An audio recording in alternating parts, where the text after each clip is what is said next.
y'all? My name is Ashley, aka Yoyo Superstar. Today we're going to do a crash course on yo-yo bearings. So first off, let's talk about bearing types. And the easiest way to break bearings down is responsive and unresponsive bearings. There's yo-yos that are responsive, the ones that just go up and down once you tug on the string. And there's yo-yos that are unresponsive, that need to have a bind performed to have them return to your hand.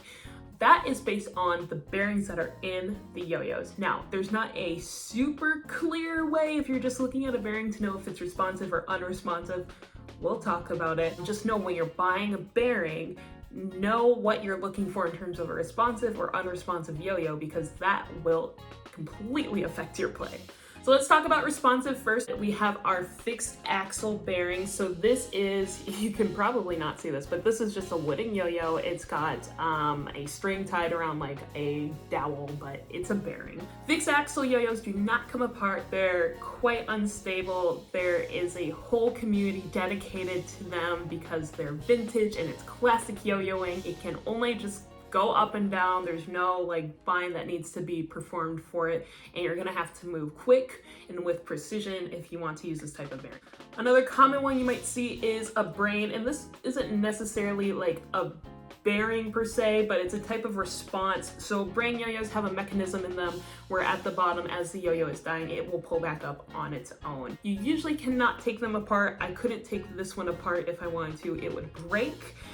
But they are responsive. So they're a lot of fun for beginner players. This is actually the type of yo-yo I started on when I was a kid and came back as an adult, but that's another type that you can consider. Let's look at modern responsive bearings. So this is from the Duncan Butterfly XT. That is from the Rain City Skills rebrand. These are your modern responsive bearings. So some of them have little tiny balls in it. You can see it on this bearing that I have here to make them spin longer. So that is where the bearings have really started to change. So if you want something more advanced but still responsive, you're gonna want to get one of those steel bearings and make sure it's responsive. So in the unresponsive world, we have these flat track bearings, and you'll see in a minute why we call them flat, but obviously it's very smooth here.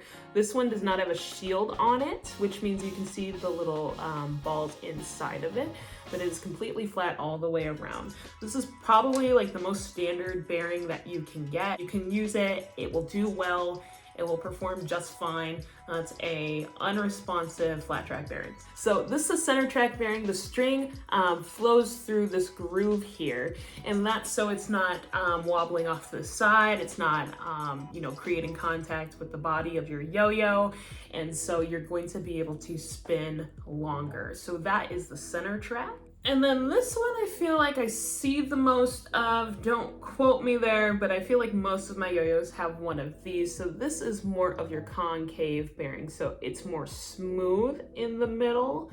And it's kind of a U curvy shape there. And so the string again will center towards the middle of the bearing and stay within there. And then it's got these nice high grooves on there so that again it's not contacting the side. So these can have really long spins. Also on this one you'll see again it's got the shields on there so you can't see the balls within the bearing.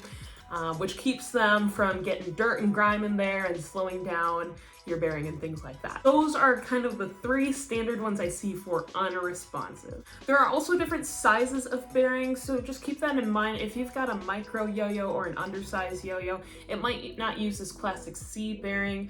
As you can see with like the 2 bits here, the bearing is taking up most of the yo-yo, so it uses an A bearing, which is a smaller type of bearing. So the biggest question I had when I started is I saw all these bearings online and thought, when do you actually need to replace a bearing? And here is the best way to know. All the yo-yos are going to make a noise, so within this bearing here we have the balls spinning around. They're gonna make this kind of slow like. But if your bearing starts to get old or dirty, then you might hear a hissing sound. So it's much more shrill and it's more like a when it does that, then it is most likely going to be in need of replacement. Now, I have noisy old bearings that still work that I've never replaced or lubed or anything, but if it starts making that high-pitched shrill, and if you're using an unresponsive bearing becoming responsive, or if you're playing with a responsive yo-yo, it becomes unresponsive, or it's just not working as well in general, then you're gonna wanna replace the bearing. You kind of get to draw the line between when you clean versus replace the bearing on its first kind of malfunction that it does. If that bearing has died, it's not gonna play like it used to. And if you clean it and it's still doing that, it's dead. So you can just get rid of it. I love so much about yo-yos, but I hate cleaning bearings, and there are plenty of videos on YouTube that show you how to clean a bearing. I am not going to do that today because I hate it. But basically, to clean a bearing, you're gonna take the shields off, okay? So it looks like this. You're either going to run some paper through it and make sure all the black gunk gets out of it. It's always some weird black gunk, I don't know. And then if you don't want to do that, you can put in some solvent like lighter fluid or something like that. But lubing a bearing, if your bearing is just being a little noisier, or if it becomes responsive and it's an unresponsive yo-yo, is a quick fix that is not as annoying. So I'm going to show you how to do that right now. So you can get a thin or thick yo-yo lube. You're going to take off the top. It's going to have this small dropper, right? You're going to take like a piece of paper, Kleenex, whatever, drop some excess out, and then dab this on the bearing just like that. That's typically all you need. You do not want to use a lot, or you're just going to gunk up your bearing with lube, and then it's just going to be a mess all over again. But if you've got a hissing bearing that becomes responsive, it happens to me a ton because I like to work my bearings till they die. Before you go through the trouble of cleaning it and taking the shields off and all that crap, just put some lube on it and it'll probably be fine. And there's thin lube for unresponsive yo-yos, and there's thick lube to make yo-yos more responsive. The best way to take care of your bearing is if it's making a ton of noise, put lube on. If it's working fine, don't do anything to it. Some people say lube them as soon as you get them. I don't think so. There's some that come dry, there's some that don't come dry, you know, so just lube it when you're noticing problems with your bearing, and then keep it clean. Finally, let's talk about what makes a bearing good or bad. Most people want a bearing that will spin a long time, and most people want a bearing that is smooth. Usually the best way to achieve this is having more balls in your bearing.